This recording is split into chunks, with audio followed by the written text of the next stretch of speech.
The following podcast is an exclusive presentation of Project Entertainment Network. Hey folks, Brian Keene here. You know, summer's over. We're entering the fall and then the winter. Halloween's coming up, Thanksgiving, and then of course the holiday shopping season. Speaking of the holiday shopping season, let me tell you about subculturecorsets.com.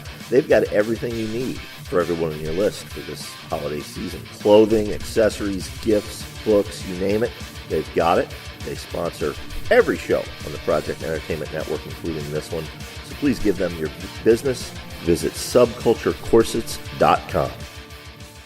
Project Entertainment Network presents My Favorite Story, an anthology featuring short fiction written by the hosts of the Project Entertainment Network podcasts, with Mary Sangiovanni and Brian Keene from The Horror Show, Chuck Border, Aaron Sweet, El Mahari, and Armand Rosamilia of the Mando Method, Jeannie Engel of Origins, Bizung's Mr. Frank, Tom Clark from Necrocast, It On, It Cooks, Amber Fallon, Three Guys with Beards, Christopher Golden, Jim Moore and Jonathan Maybury, The Buttercup of Doom, Kelly Owen, Matters of Faith's Jay Wilburn, John Urbancic of Eight Stains. My Favorite Story, a podcast author anthology from Project Entertainment Network, available on Kindle, Nook, and soon in paperback from the Project Entertainment Network store. There shall come a podcast like no other. Defenders Dialogue with Brian Keene and Christopher Golden. Marvel Comics' original superhero non-team convenes once again. The Incredible Hulk, the Savage Submariner, the Master of the Mystic Arts, Doctor Strange, and a dynamic supporting cast of Marvel superheroes battle against evil as the Defenders. Without further ado, true believers, here's your hosts, Brian Keene and Christopher Golden. Excelsior! And welcome back once again, true believers, to Defenders Dialogue. I'm Brian Keene.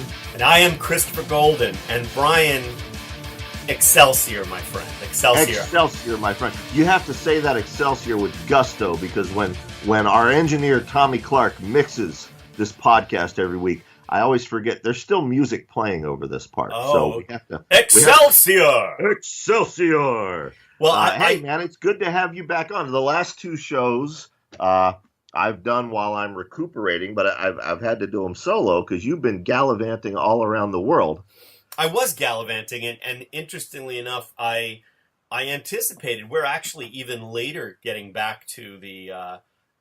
First of all, we're much later returning. I feel like we've been teasing people forever about the Mark DeMatteis era, the J.M. DeMatteis era of Defenders. Why I touched on it in last week's episode, because technically it began in last week's episode with Marvel Team Up 101. Right, right. But I feel like we were teasing people, and then we sort of promised them a certain, certain episodes while we were away, and then of course you nearly died. So I'm happy that you're alive. And for those of you unaware, Brian decided he was the Human Torch a few weeks ago. Yeah, it's been, I guess it's been a month now, actually, a little over a month. I think it was, oh God. I was away. I think it was like June 6th or something I did that. So. Yeah, I was in Transylvania with Rio Ewers and Tim Levin, and looking at my phone, saw that you had set yourself on fire. So Brian, I can't express to you enough how happy I am that I don't have to continue this show by myself, because who else would share my love for the Defenders other than you? Well, let me just say two things to that, and we don't want to overwhelm our listeners, because yes, today we are getting into J.M. DeMatteis' run on the Defenders. But first of all, I want to thank you. Now, I know I've thanked you off the air, too, but I want to thank you on the air, man. You stepped up, brother, and I appreciate it. And it was not lost on me that while I'm laying there in a burn ward, you are in Transylvania on what should be a vacation. And, you're despite the logistical problems involved, you went to bat for me. I could sit here all day and thank people, but you, Joe Lansdale, Keith Giffen, Joe Hill, Paul Tremblay, everybody that it was like all of you were there in the burn ward with me. Well, it was obviously it was. I was going to say it was my pleasure, but clearly it was not a pleasure. But I was just upset, and I said this probably too many times to Rio and Tim, who were probably sick of hearing it from me, although, of course, on the same page, that it was frustrating to me to be away when that happened, because, of course, it would be much easier to rally the troops from my desk here. But in any case, happy to do it. Happy things are going well. Folks, please pay attention to Facebook and Twitter, where we'll be mentioning the things that we're auctioning off. Brian, I don't want to talk about this too much. I know it makes you uncomfortable, but auctioning off to help Brian with his medical bills from this hideous thing. And at some point we should talk about the, maybe not on this show, but we should talk about the healthcare system in this country. But in any case. That's Mary and Dave and I. Dave, of course, co-host on the horror show with Brian Keene. Off the air, we thought this year in October, when we come to the Haverhill Halloween Book Festival, every year we record a crossover between your podcast, Three Guys with Beards, and our podcast. And I think this year, rather than having guests, we should just sit down from all of our different political perspectives and have a talk about healthcare in this country. Yep. We should do that. So, I will say, by the way, that firstly, it's Haverhill. No, I'm always going to pronounce it Haverhill. And secondly, it's the Merrimack Valley Halloween Book Festival. Merrimack Valley Halloween Book Festival, October 13th, 2018, from 10 a.m. to 4:30 p.m. at the Haverhill Public Library. Folks, if you're within 3,000 miles of this event, you really should make it. Anyway, we'll talk about that another day, Brian, because people have waited long enough. We've been babbling on for 5 minutes about you surviving almost certain doom. And we didn't even get into you surviving almost certain doom, drinking abroad with Rio yours and Tim Levin. Well, I have to tell you that when we get to the issue of this thing, very soon, there's an issue of Defenders in which Dracula stars. We should return to my experiences in Transylvania. Okay, we will. All right. We pick up right where we left off last week. Now, a quick recap. Defenders 92 is not J.M. DeMatteis' first run with the characters. That actually begins in Marvel Team Up 101, which takes place immediately following the events of Ed Hannigan's run on the Defenders. Where Kyle Richmond, a.k.a. Nighthawk, has a press conference to talk to reporters about all the legal troubles he's been through. And then as we find out, his ex-girlfriend, whom he permanently injured in a drunk driving accident, shows up as a villain. As I hinted then, we're going to see that girl, Mindy. We're going to see her again in this Defenders run. She becomes a pivotal character, not so much a villain, but a pivotal character. And we also talked in that episode about DeMatteis' characterization of Kyle Richmond, how, 92 issues into this book, you finally get a real fucking sense of who Kyle Richmond is and why he does reacts the way he reacts sometimes in this book. We're going to see that going forward here. So we start with thank God. Defenders 92. Yeah, but let me just say before we move on to that, I know, here we go, delay. Before I forget to tell you, I had an exchange online with Peter Gillis recently, and when we get to the new Defenders, toward the end of the run of our covering the Defenders series, Peter Gillis is the writer of the series, and Peter Gillis is going to come on and visit with us on the show. Well, excellent. I've also been DMing back and forth with Mark DeMatteis, J.M. DeMatteis, and not only does he listen to Defenders Dialogue, so now we have 7 listeners, but he also is willing to come on with us. Excellent. I told him what I'd like to do is I'd like to wait till we get to the end of his run. Yep.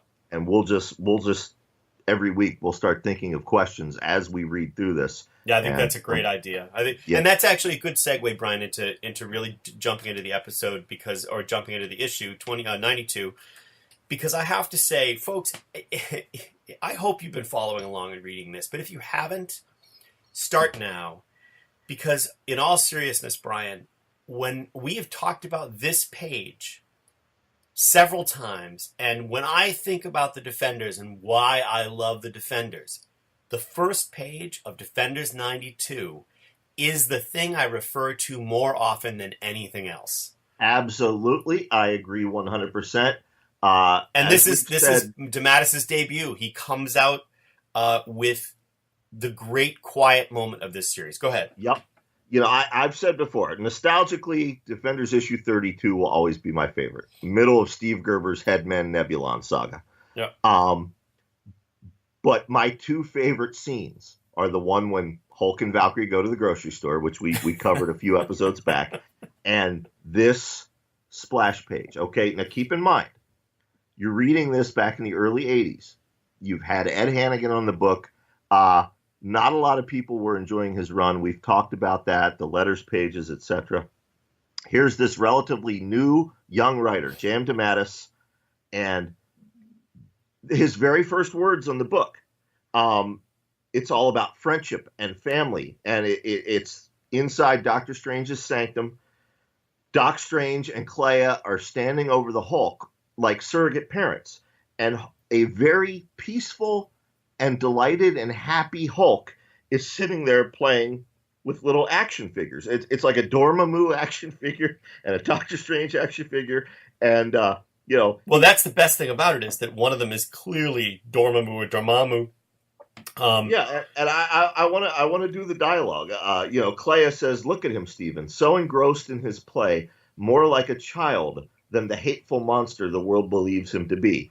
And Doctor Strange, because Doctor Strange is still a dick, indeed. But let us not forget, Clea, how dangerous that child can be when provoked. But then you get to Hulk. And the Hulk's dialogue is the memorable bit. The whole page is incredibly memorable, but that bit of dialogue... Go ahead, Brian. You do your Hulk voice. In Hulk voice, "Then big wizards say to Firehead, 'Hello, want to come to my house and sing songs?'" And you've got kids. I've got kids. This is not normally how little boys play with action figures. There's lots of... Right. But here is this gentle creature, and when he gets a chance to play, everybody is friends, and they get along, and there's no smashing. Want to come to my house and sing songs is... Yeah. It really... I want a Hulk t-shirt that says that. Because when I want to hang around with my friends, like at Nikon next weekend...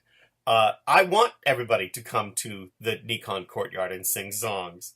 And also, let's go back just to the caption that opens it that you referred to. "Friendship has been a most precious and rare commodity to the Incredible Hulk. Few have dared to offer that friendship, and fewer still have remained by his side for long after the offer has been made." That's the first caption. So, and then you have... Doctor Strange and Clea, as you said, as basically the mother and father on this page, the Hulk as the child playing.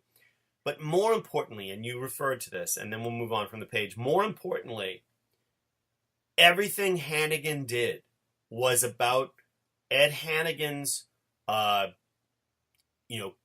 giant, crazy, sprawling fantasy saga stories that he wanted to write that clearly had nothing to do with who the characters were. We talked about how it could be you, me, and Mary in those scenes, and it wouldn't have mattered. The story would have remained the same.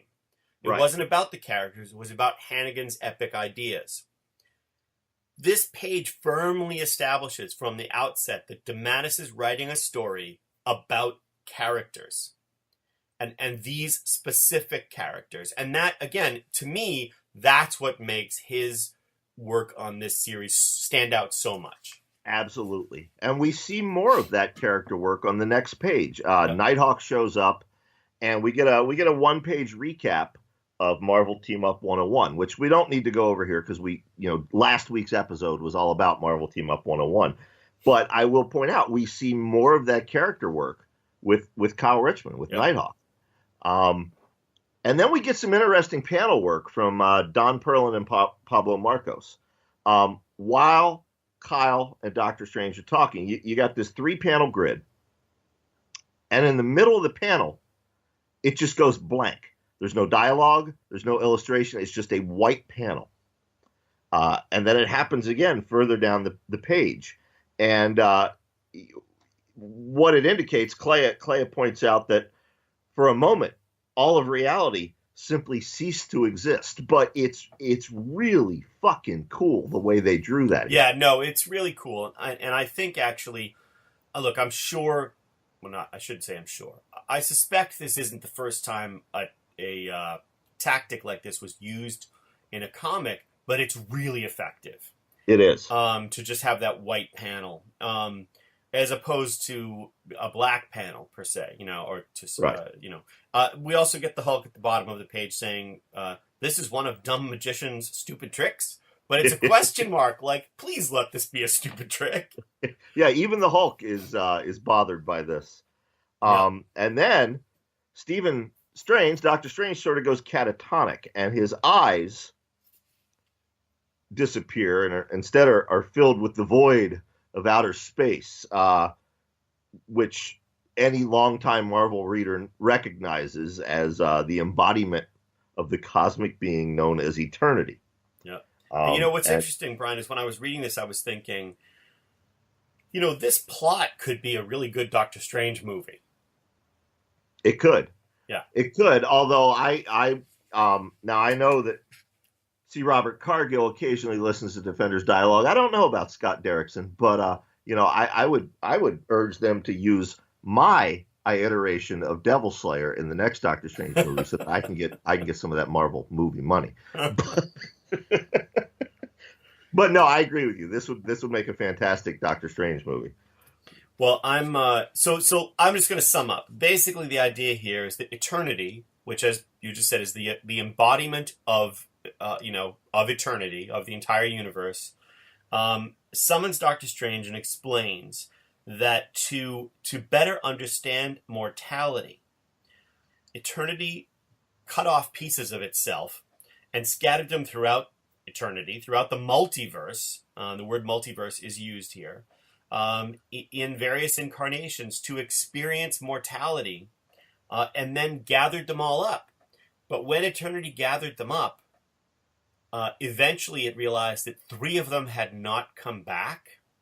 And basically all of eternity, all of the multiverse is going to unravel in a very short time if Doctor Strange does not find them. But by the way, eternity summons Doctor Strange because all 3 of these fragments are on Earth. Exactly. Yep. We then get a typo where eternity is supposed to shudder, DD, but instead it says eternity shudders, TT. So I guess eternity closes up the windows. You know what's really interesting, by the way? What? I'm going to point out, you're reading this in a... I'm reading Marvel Essential Volume 5. Oh, here's an interesting point. Only real Marvelites will appreciate this. The error in the original comic, which is what I'm looking at, is that it says SHU blank blank ERS. There's a typo there, is that the D's are absent. Wow. So when they went to fix it for that essential volume, they put T's instead of D's. So someone trying to do the right thing and correct it actually fucked it up worse. I can tell you who that would have been. According to the credits here, that would have been either Mark D. Beasley or Jennifer Grunwald. Well, there you go. So it's on them. All right. So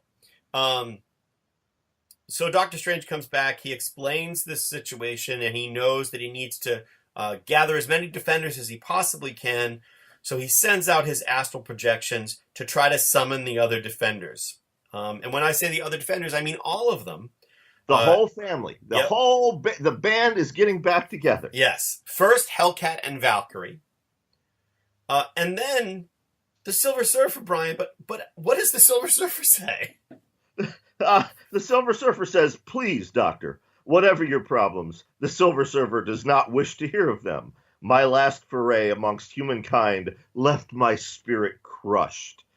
Because even back then, Silver Surfer preferred to hang out in the cemetery, listening to Bauhaus and smoking clove cigarettes. But he also was the first goth. He's also blaming Doctor Strange and the Hulk. He says, "I have no wish to see you or the green-skinned behemoth inadvertently responsible for that despair."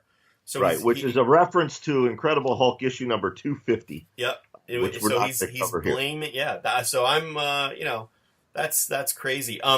By the way, Brian, let's pause for a moment in the middle of this issue. Do we have an ad? For station identification, we don't have an ad, but I just want to take a moment because as I'm flipping pages, I come to an ad for the creation of Captain Universe, the hero who could be you. And the only reason I bring that up, because I was never interested in that character, is that it was created by the creative team of Bill Mantlo and Steve Ditko. And I think we'd be remiss if we did not mark the passing at the age of 90 of the legendary Steve Ditko, the Marvel artist who co-created Doctor Strange. Absolutely. Spider-Man, and most of their supporting casts. Co-created Doctor Strange. As we talked about on last week's show, Marvel Team Up 101 had a Nighthawk backup strip that's completely unmemorable, except for the fact that Ditko drew it. Oh, wow. It was some of his later years art, but still very cool. And yeah, absolutely. As I said on last week's show, the architects of the Marvel Universe, everybody talks about Stan Lee and Jack Kirby, and with good reason. But Steve Ditko was an essential part of that as well. Absolutely. And I think that the one thing we can say is that although, in books like How to Draw Comics the Marvel Way, and in generations of art that we saw go through, so many artists trying to draw quote unquote superhero comics used Kirby as their influence. Ditko's, by the standards of the day, avant-garde work, particularly in Doctor Strange, broke the mold, Yes, it did. And so he opened up the door for other styles. Anyway, so Doctor Strange appears to the Submariner, who does say, for the sake of his people and his world, Namor will come. And then, Brian, most importantly for this run and for us, Doctor Strange appears at Georgetown University in the District of Columbia before a somber Damon Hellstrom, noted demonologist, exorcist, and firstborn son of Satan, who says, "I have been expecting you, Doctor Strange, and I am ready." And you know what? Props to J.M. DeMatteis and editor Al Milgram, who got Damon's name right here. Yep. We've talked on previous episodes, depending on who was editing and writing the book, he was Damien Hellstrom, right. Damien Hellstorm, Damon Hellstorm, Damon Hellstrom. Right. So, yeah. Yep. Yeah. Daimon. That's Hellstrom. Right. So then we get Doctor Strange splitting them up into teams. There's 3 pieces of Eternity missing, so 3 teams are going to go searching for those pieces. And the first team, Brian, is really important for the future of this series because the first team is Damon Hellstrom and Patsy Walker. That's right. Now, Patsy, a.k.a. Hellcat, she is still dealing with the ramifications of her mother's death. Remember, her and her mother, they were estranged, to put it lightly.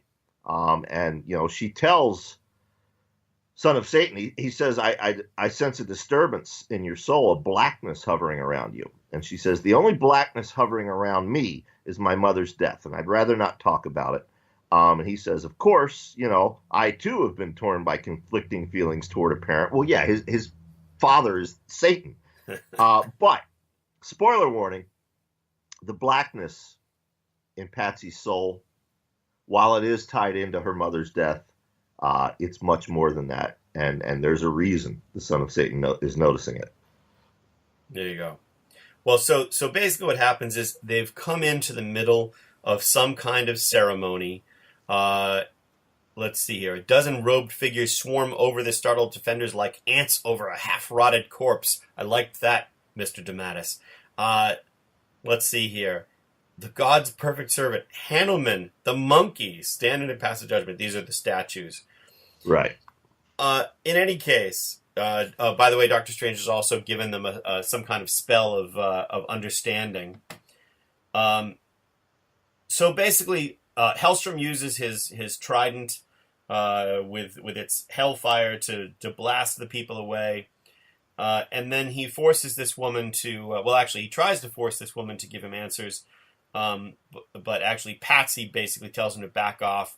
And it's her more gentle nature that gets the woman to talk. These people go ahead. Right, and what we find out here is that the monkey god Hanuman himself materialized in the temple a few days ago and took their guru away to protect him because Hanuman told them that strangers would be coming to take him. This guru is in fact one of the living aspects of eternity. So Son of Satan and Hellcat take off in pursuit, and sure enough, they encounter Hanuman, the Monkey King. Which would be the part of this Tom Snigoski likes because it's a giant monkey god. They fight the giant monkey god. Patsy actually manages to do to its legs what flyers do to the walkers in Empire Strikes Back. Wraps him up, makes him fall, and gives Damon the time he needs to blast Hanuman, knock him out. And the two of them are racing toward this place where the kidnapped guru must be. Right. We then transition to Russia. The defenders have returned once again to Russia, but this time there's no codename Sergei. There's no Red Guardian. Instead, there are giant ice monsters. And Nighthawk and Hulk materialize there. The ice monsters are attacking this village. Hulk and Nighthawk make short work of them. But actually, I did like this dialogue too. This is, again, DeMatteis, right? Nighthawk says, "I'd bet my last shred of self-respect that these creatures are here to keep us from our goal." And Hulk, smashing one of them, says, "That means Hulk is doing good, Birdnose?" That's right. Now, Nighthawk says, "That means you're doing great." And Hulk says, "Now watch Hulk do better." And this is, question number one for Mark DeMatteis when we have him on the show. How old were his kids when he was writing this issue? Because the interplay there between Nighthawk and Hulk, I have had that same conversation with my son. Yep. Now, we weren't smashing snow monsters at the time, but, we'll be doing something, and he'll look to me for approval. "Am I doing good, Dad?" And I'll say, "Yeah, you're doing great." "Watch, I can do even better." This is real characterization here, Yep. Yeah, no, I agree completely. It's clear that DeMatteis has chosen his path with these characters and is following it. That he's got his philosophy about what this is going to be. The other thing that's interesting is that if I have a difficult time remembering if Hulk asked a lot of questions prior to this. Hulk tended to make declarative statements. Right. Right. Very, very, very infrequently do we have an actual, inquiry from the Hulk. So we'll see. It turns out that here in the village, the same thing has happened. One of the aspects of eternity, who in this case was the son of a Russian couple, was carried off into the wastes by the snow monsters, the same way that Hanuman, the Monkey King, carried off the guru. Right. So Nighthawk and Hulk leap into the air to search for him. They get frozen. Hulk busts them out of that, and they land in front of an ice palace. And then we transition, Chris, to Namor, the Submariner, and Valkyrie. Yeah, which is an interesting... It's interesting to me that in the history of this book, these two characters, if I were writing this series, I've not frequently been a fan of Namor's. Most of his characterizations I've not loved. But if I had been writing this book at the time, it would have been very difficult for me not to make them a couple. Oh, you don't remember, do you? No. Stay tuned, my friend. Oh, okay. Mark DeMatteis has heard your request. Oh yeah, I don't remember that. Oh yeah, they don't. They never become a couple, Right. like two other characters in this book will. But it is very much addressed later on. I Interesting. don't want to get too much into it without spoilers, but there is a really great issue with a really intense, tender moment between these Oh, two people. excellent, excellent! I look forward to it. Well, and Yep. again, going back to it, and folks, we're clearly taking our time with this issue and the next one. We're just going to do 2 issues this episode, but DeMatteis has chosen wisely who he's teaming up. So he's got the Hellcat Hellstrom team up, which is going to lead to eventually to them becoming a couple. We've got the Nighthawk Hulk father-son dynamic that he's establishing here. And then we've got this, the two warriors together. Right. Namor says and here, he Valkyrie. even says, he is a king, lord of the oceans, and she is an immortal of the many-spired Asgard. Together, they are unstoppable, and they are. Right. They make quick work. Where the hell did they land, though? We skipped over. I think it's supposed to be like Greece or something. Yeah, there's like but this woman says, during my childhood in London, this woman says, this man is known to me. He's a hero from the Great War. During my childhood in London, I saw him fight valiantly side by side with Captain America and the Human Torch. She is British, but now she's Mrs. Elizabeth Carvopoulos, wife of Socrates Carvopoulos, the shipping magnate. But in any case, so basically a harpy showed up and swooped down and carried her husband away into the night. So her husband has been taken away. And this is, again, Namor. Of all the absolute pricks in the Defenders, Namor has always been the biggest among them. That's right.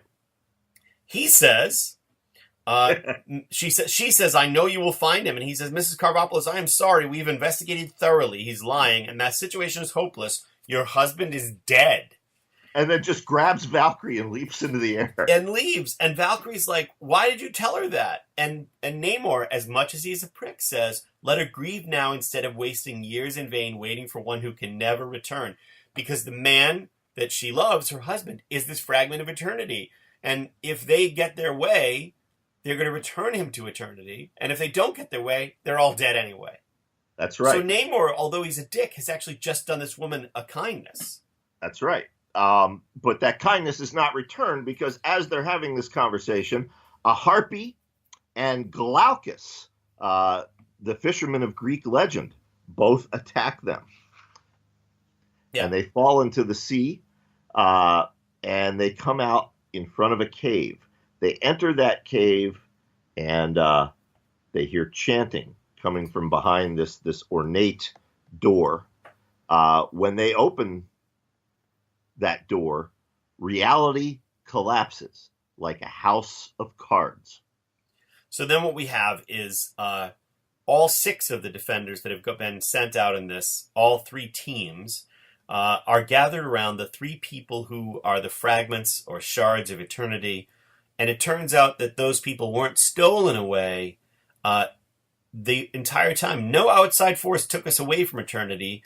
That we chose to hide ourselves. So basically, they purposely were stolen away. They put on this charade so that the 3 of them could be together because they don't want to return to eternity.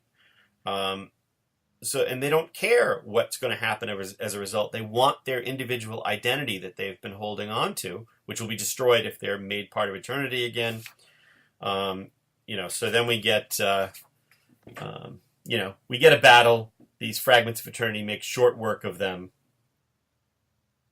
One thing I do want to point out that DeMatteis has been doing this entire issue is Hulk learning new words and trying to sound them out. Yeah. Like eternity, in Hulk's dialogue, he calls him eternity with hyphens, and now another one is nemesis. Where did nemesis men go? There you are, nemesis men. Hulk will stop you now. Hulk will do good again. He's still this child looking for approval from his family. Yep. So they turn him back into Bruce Banner, which is the only way to solve the Hulk. They're trying to distract all of these. They're using life-draining heat against the Submariner so that he's losing his pain. They use a psychokinetic construct of Patsy Walker's mother to use against distract her. Yep. Exactly. So they're taking out the defenders one by one. Nighthawk is weakened, but then Doctor Strange shows up and inspires him. And Nighthawk stands up and he gives a speech. So go ahead, Brian. I know you have thoughts about Nighthawk. He stands up and it's Nighthawk, not it's unusual that this guy we've seen as sort of a useless guy. I mean, this is in reality, Brian. I feel like at a certain point, we don't need your old friend Jack Norris anymore because Nighthawk has filled the Jack Norris slot. I agree. And keep in mind, if you listen to last week's episode, Marvel Team Up 101 has irrevocably changed Kyle Richmond. And now we see the thrust of that.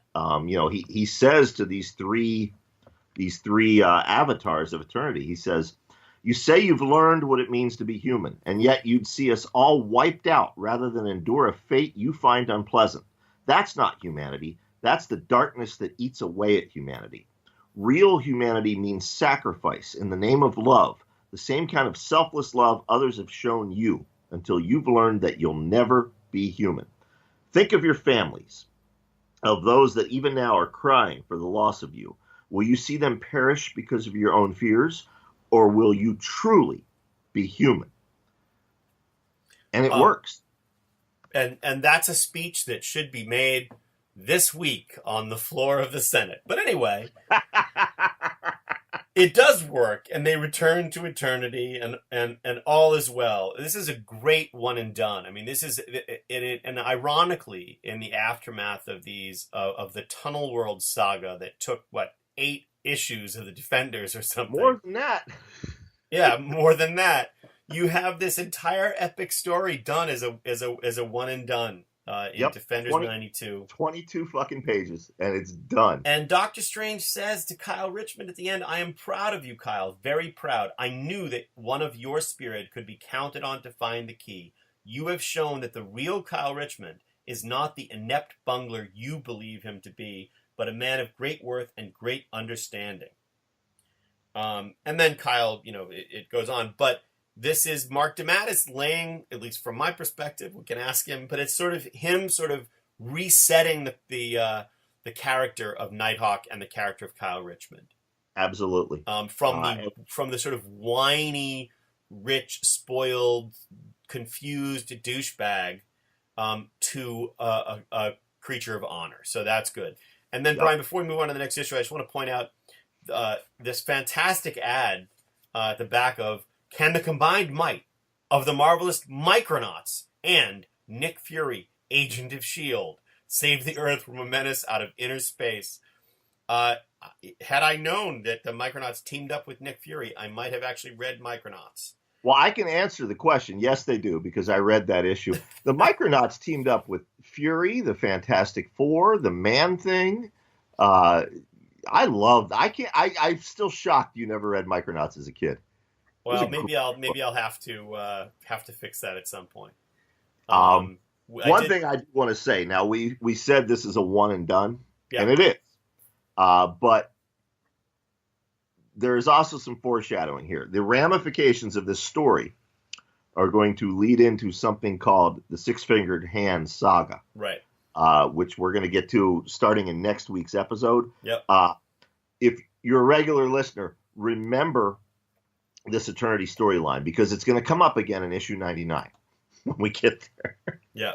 Well, and again, it won't be too long from now, because the Six-Fingered Hand is, we've been teasing it for a long time. Now we're into, the reason we're doing two issues is not only because we knew we would be going on about DeMatteis, but also because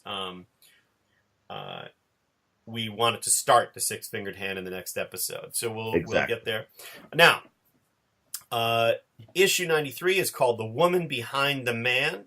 It's, again, written by DeMatteis. In this case, the art is by Don Perlin, Joe Sinnott, and friends. So who knows who helped with finishes and whatever. Exactly. The cover of this issue, Brian, reminds me very much of early issues of the Defenders. Absolutely. It's it's basically all the Defenders fighting the Submariner. And the story itself calls back to early issues of the Defenders, as we'll find out. We open with Namor after they've saved the multiverse and gotten Eternity's selves to return. Namor's out in the middle of the ocean frolicking with some dolphins. Yeah, there you go. As you do. Yeah, and he is then called and confronted by his long dead love, the Lady Dorma. And of course he yells, "Neptune's trident! It cannot be!" And folks, if you're not familiar really with Namor, Neptune's trident is his sweet Christmas. Yeah, it's his clobbering time. It's his clobbering time, exactly. Smash, yeah. So there you go. And that and Imperious Dorma, Rex. Yeah. If you're not familiar with Dorma, she's his Gwen Stacy. She's his Jarella. What's the term Gail Simone came up with? Fridged? Yes, there you go. The story MacGuffin back then was, if you couldn't do anything else to cause trauma in the hero's life, you'd kill the love of their life. And they did that a lot, unfortunately. Yeah. Dorma was the love of his life. She was killed, I believe, by a Tuma. I don't remember. But yes, Dorma was fridged. Yep. These days, of course, one would hope that Dorma would get her own series. But in those days, so what we've got here is Dorma apparently returning, and that will be explained momentarily. Then we return to Doctor Strange's Sanctum Sanctorum in Greenwich Village, New York, when the Son of Satan is holding a giant crystal in his hand, and he says to Doctor Strange, "This crystal is fascinating, Doctor. You use it in your necromantic rites, no doubt." And Doctor Strange says, "Actually, Damon, I use it as a paperweight." In the background, there's a conversation going on. The Submariner and Hellcat have wasted no time in leaving this morning. So Wong has brought tea for Bruce Banner, Clea, and Valkyrie. But there's something important there we need to, again, foreshadowing. Clay says, Submariner and Hellcat certainly wasted no time in leaving. Valkyrie points out, well, Namor is never one to hang out here with the group after we're done. And Patsy has been understandably on edge since her mother's death. So once again, there's a reference here to Hellcat not being herself, to her being more morose than normal. Right. I want to bring up the next panel too, Brian, because I could be completely wrong, but I think that DeMatteis is purposely undermining a long time tradition in comics. Bruce Banner says, "Since I have trouble remembering what I've done as the Hulk, could you fill me in on what we've been up to lately?" Which normally in any series, but in particular the history of this series, would lead to a multi-page recap of everything that's led to this moment. It would. And Clea starts to say, "Of course, Bruce, it began with an omnipotent entity named Eternity who..." And Valkyrie interrupts and says, "Can we put this conversation aside for another time? I'd like nothing better than to banish all thoughts of battle and just relax with my friends." Yep, and it's great. He with that single word balloon, he does away with a 20-year Marvel Comics tradition. Yeah, and he just resets the whole thing. All we need to know is these are a bunch of superheroes who are friends, and they're hanging out together, and then literally Nighthawk comes in with ice cream sundaes for everybody from Baskin Robbins. Right. Right, and while he does that, everybody's in the background getting ice cream, and Son of Satan says to Doctor Strange, "Now that the others are distracted, I need to speak with you alone." And Doctor Strange says, "Of course, just give me a moment to give us some privacy." And he takes them both, he puts a sphere of astral force up around them so that the others can't overhear what they're saying. It turns out the Son of Satan was preparing to contact his fellow Defenders even before this whole thing with Eternity. He starts to tell Doctor Strange about a dark and nebulous force that is threatening, but before he can get any further, they hear a scream, Doctor Strange drops the sphere of astral force, and they find Kyle Richmond lying on the floor. Apparently, he just shrieked and fell over. Bruce Banner is checking his pulse, can't find a pulse, turns into the Hulk, and the Hulk asks, "Why is Hulk's friend dead?" Yep. Is this the death of Kyle Richmond, Chris? I don't think so.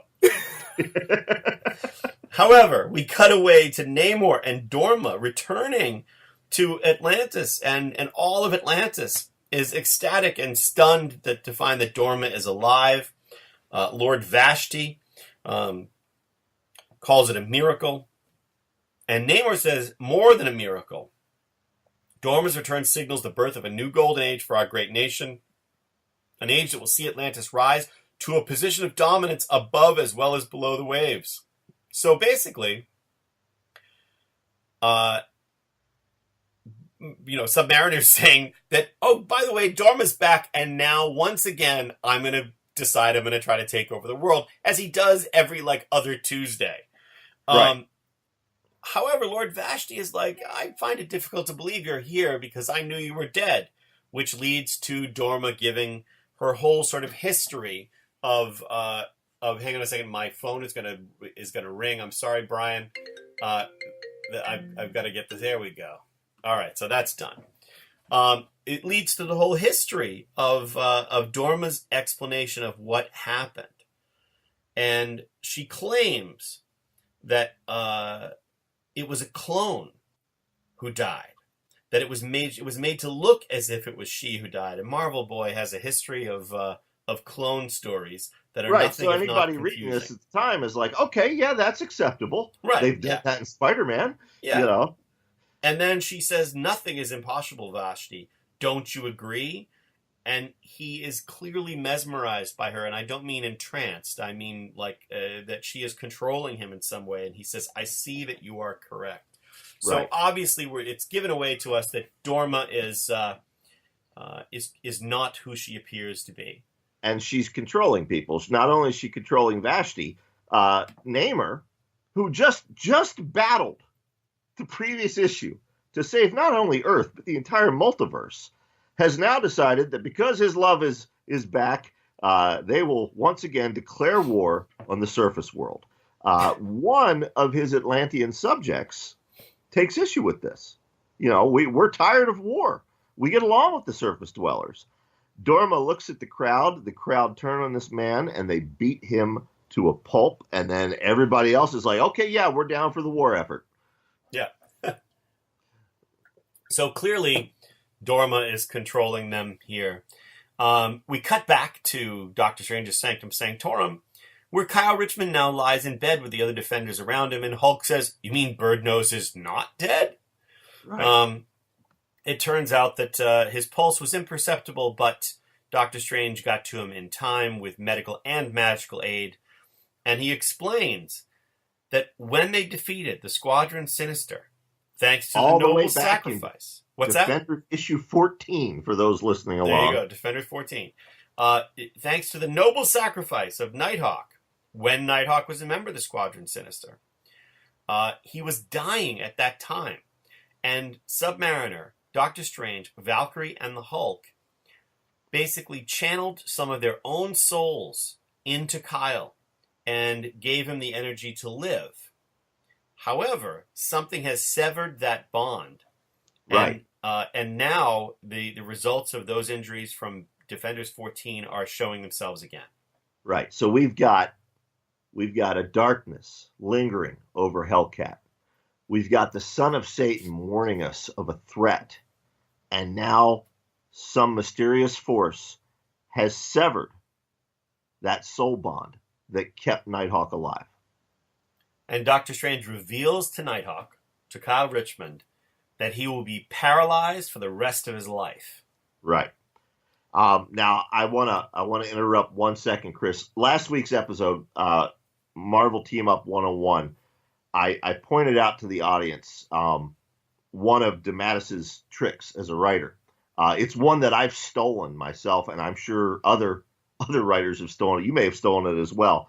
In the middle of this page, We have 3 panels, 1 caption each.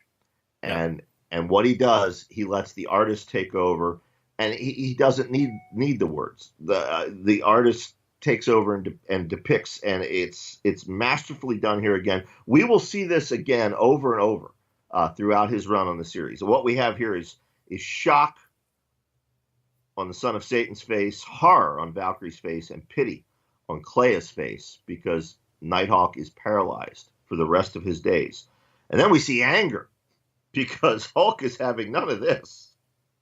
Yeah, Hulk is trying to intimidate Doctor Strange into fixing Nighthawk, like he did before, even though Doctor Strange just said he can't do that. And then Wong bursts in. Come quickly, there is something on the television you must see. And Doctor Strange and the others rush into the room where there is a television, apparently in Doctor Strange's Sanctum Sanctorum. Right. And the television is showing the daring midnight invasion of London by the forces of Atlantis. It's Submariner leading his Atlantean forces with Big Ben in the background. Valkyrie says there's a whole world gone insane. And Hellstrom says, it is not gone insane, Valkyrie. It always has been. But basically, they're going to go and deal with Submariner. They leave Clea to look over, to watch over Kyle. But there's a great moment there with Hulk. Everyone else just leaves Kyle laying paralyzed in the bed. Hulk says, "Bird nose, stay right here. Hulk will come back to take care of him." Exactly. So Wong and Clea stay behind to look after Nighthawk, and we have an interlude. And Brian, I know this is something you want to talk about. Yeah, we go back to Patsy, Hellcat. She's in New Jersey at her mom's house. She's been crying for the last 40 minutes, we're told. She's staring at a picture of her mother. Now remember, the shadow cloak, the same cloak that Devil Slayer has. It's hanging in her closet. And behind her, we see it rustle, but there is no wind. A shadow emerges from the cloak. Darkness moves freely where there should be none. And Patsy is torn. She's raging at her dead mother. She smashes her mother's portrait, and at that moment, this dark shadow, which is a human-like figure, descends upon her. The interlude ends. Now, folks, it's not your imagination. You just heard Brian Keene talking about Patsy Walker, a.k.a. Hellcat, with something other than disdain. That's right, because as I said, I could not stand that character until Mark DeMatteis gets on this book, and then she becomes one of my faves. All right, so Defenders show up in London. We find that the Atlanteans are there, basically with giant guns and weapons, and the Submariner and Dorma are on thrones in the middle of London.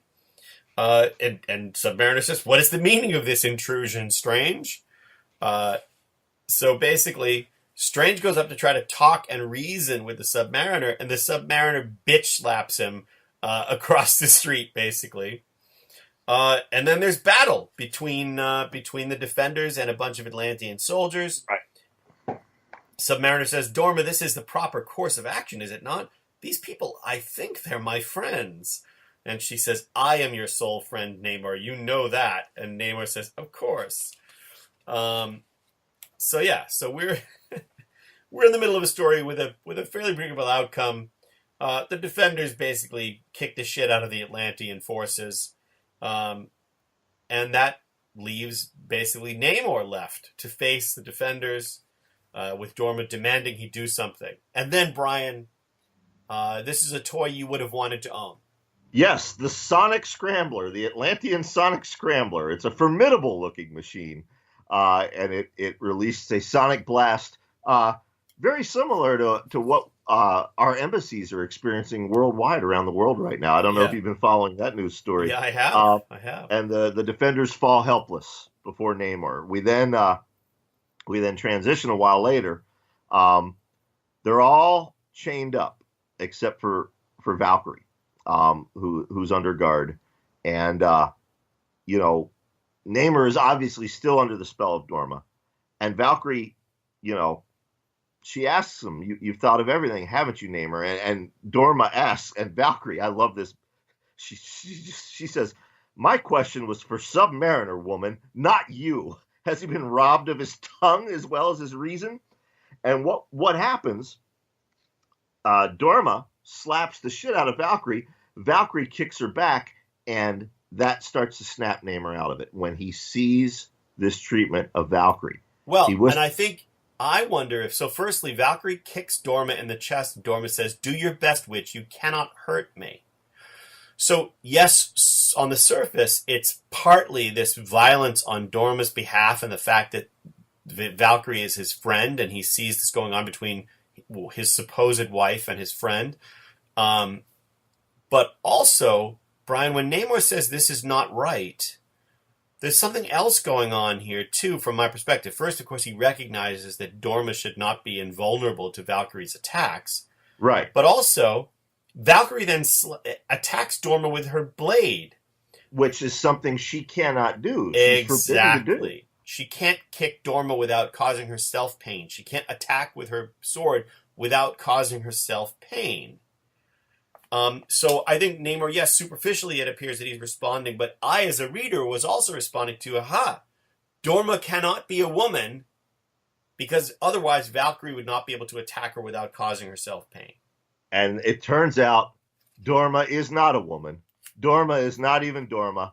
I don't know how old I was when I read this, maybe 14 years old, but I remember 14-year-old Brian getting very excited because Dorma is revealed to be none other than Nebulon, the Celestial Man. You got very excited there, Brian. Oh, I love Nebulon. He's one of my favorite Defenders villains. It's just too bad the Headmen and the Ludberdites couldn't come along with him for this adventure. Is it too bad the Ludberdites could not come along? It is too bad. It is too bad. Nebulon stands revealed, and we get a very quick recap of the Nebulon Headmen saga. Basically, it turns out that at the end of that saga, which we talked about, basically, Defenders issue 34 through 40 and the annual #1, Nebulon's people arrested him at the end of that storyline. But as it turns out, the High Tribunal could not hold him. He escaped, and since his race is aquatic by nature, he took refuge in the seas of Earth and entranced the Atlanteans. And it's all been his plot to take revenge on the Defenders. Which doesn't work because then the Defenders kick his ass. That's right. So we can say that the Submariner is pissed, rightly so, and he clobbers Nebulon and says the Submariner is not lightly used. And the Hulk follows that up with a bit of Shakespearean dialogue. Hulk, help Fishman, smash Starman. Which I love about this, Hulk remembers his nickname for Nebulon. Yes, exactly. Of course he does. So then Nebulon turns back into the giant, weird, reptilian / undersea / lizard-like / Cthulhu-esque creature that he actually is. And Namor hurls him into a beam that's shining down from the sky, which actually is from the High Tribunal, which sucks him up into the sky, into its ship. Trying one last gambit, Nebulon turns back into Dorma and begs for Namor's help, but Namor just hurls a piece of equipment at her as the High Tribunal ship disappears. And that's that. There we go. We have the end. And then, Brian, we have perhaps the greatest next issue box of all time. Next issue, The Six-Fingered Hand, Nuff said. Absolutely. As I said on last week's show, the Defenders has always, been different genres. I think it's at its best when it's either really weird psychedelic shit like Steve Gerber did, or straight up supernatural horror. And beginning next issue, we get into a long run of straight up supernatural horror. One of the greatest storylines in Marvel Comics history. I rank it up there with, Frank Miller on Daredevil, Claremont and Byrne on X-Men, Peter David's run on the Hulk. I am, of course, talking about J.M. DeMatteis, Don Perlin, the six-fingered fucking hand. and I think when people make lists of the great Marvel arcs, this is one that is often forgotten because it's such a strange book. But I totally think you're right, and I think we're going to see that as we go forward. And of course, a formative reading experience for both of us, and we'll probably talk about that as we go through it as well. So, folks, here's the one thing I want to say before we sign off. The Six-Fingered Hand arc of the Defenders is collected in a recent full-color trade paperback, I believe, epic collection of the Defenders. Yep, and it's still in print. I checked. And it is in print. So, if you haven't been following along, or if you have but you don't have those issues, I cannot urge you enough to order up your copy for quick delivery of the Six-Fingered Hand trade paperback and read along with us. We both think you'll enjoy it. And if you're fans of the Defenders, obviously you should be reading it. If you're fans of mine and Brian's work, and you want a little insight into our brains, I think it's important that you read it as well. Oh yeah, there's and I've told Mark this. There's a villain in the midst of the Six-Fingered Hand saga that I didn't realize it because it was like, I don't know, 30, 35 years later when I wrote this novel, but I completely ripped off that fucking villain. Yeah. And I didn't realize it till I was going back and rereading these, Yep. So yeah, I can't wait to get into this.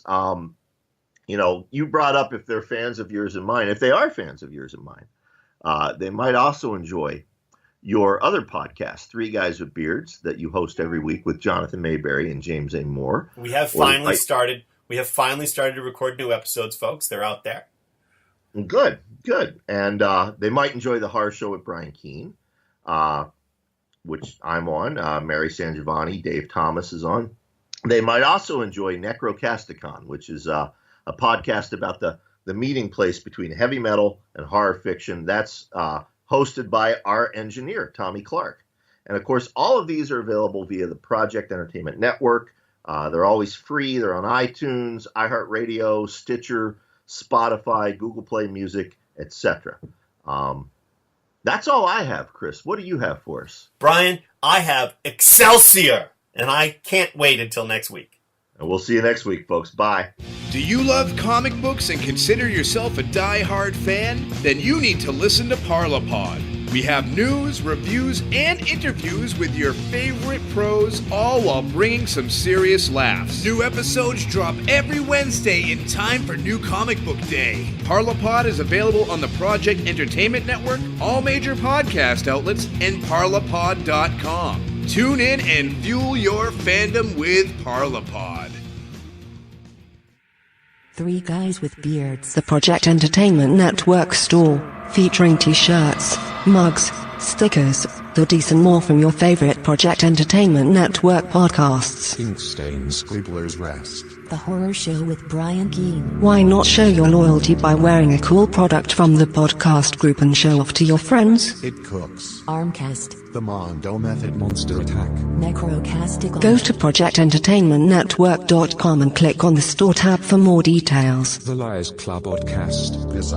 The Lunch Ladies Book Club. Matters of Faith. The Project Entertainment Network store, stacked with stuff from the best podcasts on the internet. The Curtain Jerkers. Buttercup of Doom. www.projectentertainmentnetwork.com. This has been an exclusive presentation of the Project Entertainment Network.